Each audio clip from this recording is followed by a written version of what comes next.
अस्सलाम वालेकुम प्यारे तलबा, कैसे हैं आप? उम्मीद है आप ठीक होंगे। मैं हूं आपकी टीचर नसरीन आसिफ और आज हम उर्दू गिनती पढ़ेंगे 1 ता 10। 1 2 3 4 5 6 7 8 9 10। 1 ता 10। अलिफ ए काफ 1 त ओ 2 त ए नून 3 च आर 4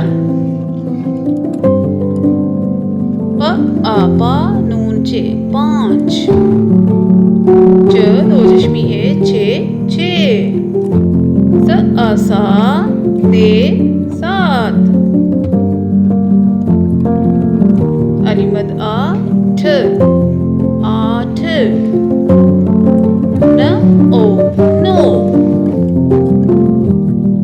द सीन 10। जी तो प्यारे बच्चों, ये आपकी किताब पे भी मौजूद है ये सफ़ा, और आपने 1 ता 10 इसकी पढ़ाई भी करनी है और इसको लिखने की मशक भी करनी है और इन चीज़ों को गिनना भी है साथ। अपना ढेर सारा ख्याल रखिएगा। अल्लाह हाफिज़।